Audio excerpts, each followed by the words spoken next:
നമസ്കാരം, ഇത് IBN മലയാളം. കോടതി ഉത്തരവ് അവിടെ നിൽക്കട്ടെ. CPM ജില്ലാ സമ്മേളനത്തിന്റെ ഭാഗമായി റോഡ് കയ്യേറി ബോർഡുകൾ.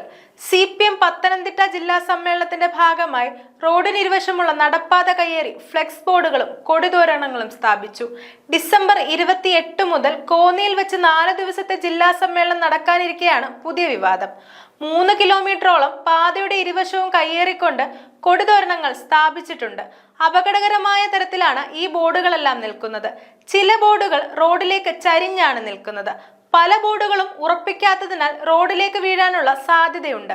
2 ആഴ്ച മുമ്പ് തന്നെ ഈ റോഡ് കയ്യേറി തോരണങ്ങൾ സ്ഥാപിച്ചിട്ടുണ്ട്. വിവാദമായതോടെ കോന്നി ജില്ലാ പഞ്ചായത്ത് ചില ബോർഡുകൾ എടുത്തു മാറ്റിയെങ്കിലും രാത്രിയോടെ പ്രവർത്തകർ വീണ്ടും പുനഃസ്ഥാപിച്ചു. കോന്നി മൂവാറ്റുപുഴ പ്രധാന പാതയാണിത്. ശബരിമല കാലമായതിനാൽ റോഡിൽ തിരക്കേറി വരികയാണ്.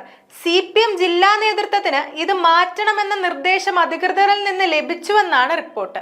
CPM ജില്ലാ നേതൃത്വം പ്രശ്നത്തിൽ ഇടപെട്ടിട്ടില്ല. 28, 29, 30 തീയതികളിലാണ് സമ്മേളനം. നിരത്തിലോ പാതയോരത്തോ അനധികൃത ബോർഡ് കണ്ടാൽ പിഴ ചുമത്തണമെന്നും ഇല്ലെങ്കിൽ തദ്ദേശ സ്ഥാപന സെക്രട്ടറിമാരിൽ നിന്ന് ഈടാക്കണമെന്നും ഹൈക്കോടതി നേരത്തെ ഉത്തരവിറക്കിയിരുന്നു. അനധികൃതമായി ബോർഡും കൊടികളും വെക്കുന്നവർക്കെതിരെ FIR ഇടണം. വീഴ്ച വരുത്തിയാൽ station house officer ഉത്തരവാദിയായിരിക്കുമെന്നും justice Devan Ramachandran ഉത്തരവിൽ വ്യക്തമാക്കിയിട്ടുണ്ട്. കോടതി ഉത്തരവിനെ മറികടന്നുകൊണ്ടാണ് CPMന്റെ ഇത്തരത്തിലുള്ള ഒരു സമ്മേളനം നടക്കാൻ പോകുന്നത്. News desk IBN Malayalam.